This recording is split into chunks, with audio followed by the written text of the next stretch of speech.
आम समस्तଙ୍କ मातृभूमि मयूरभंज केवल एक भूखंड नुहे, अनादि कालरू एठारे प्राकृतिक सुंदरता और पर्वतमाला व्यतीत धर्मधारार एक चिरस्रोता प्रवाह बही चली।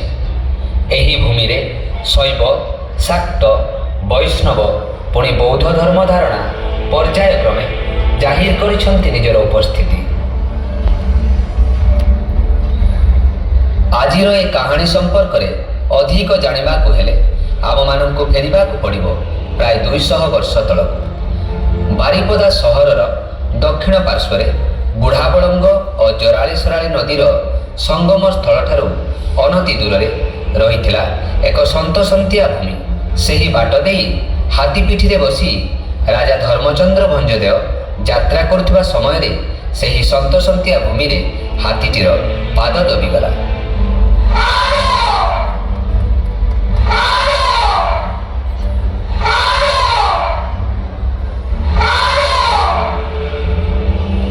हाथी को सेठारु काढ़िबा निमंते सैन्य सामंत और लोकमानंकर सहायता नियागला, किंतु समस्त प्रचेष्टा विफल हेला।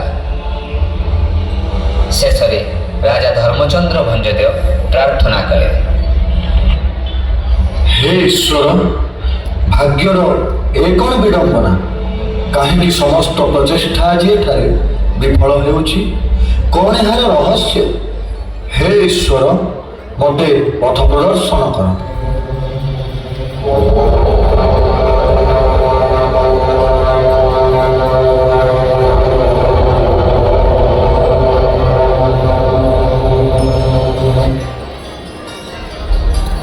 वत्स धर्मचंद्र, मु तो राज्य काल काल धरी विराजित। एहिठारे समयर आरंभ कालरू प्रकृतिर जल उत्स द्वारा चिरपूजित।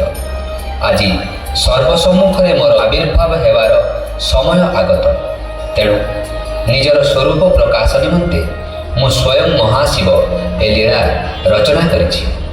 एठारे मोर पूजार्चना आरंभ हेले भक्तगणंकर सकल मनस्कामना पूर्ण हेब। यथाज्ञा प्रभु, आपणक निर्देश मते एठारे यथाशीघ्र एक सुंदर मंदिर निर्माण कार्य आरंभ हो।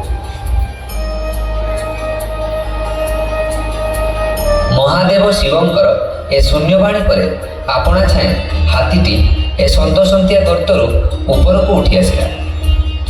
राजा धर्मचंद्रଙ୍କ प्रतिश्रुति मते एठारे महादेव शिवंक निमंते मंदिर निर्माण कार्य आरंभ हेला, किंतु सन्तसन्तिया भूमि जोगु बारंबार निर्माण कार्य बाधाप्राप्त हेउथाए। तेणु सुदूर ताइवान रु एक विशाल तंबा प्लेट अणा जाई मंदिरर निम्न भाग में अवस्थापित करागला। ताहारी उपरे ए सुविशाल मंदिर निर्माण कार्य संपादित हेला।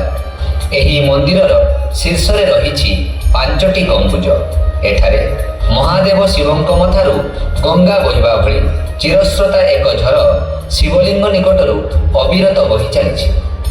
मंदिरर 5टी गंबुज एक समय रे दृश्यमान हेउनथिबा बेले दक्षिण पार्श्वर निर्दिष्ट एक अंचल दृश्यमान होता है।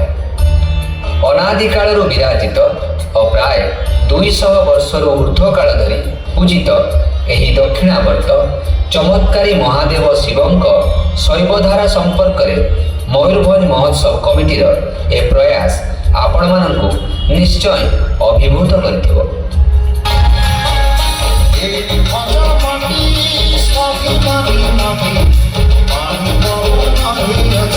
I'm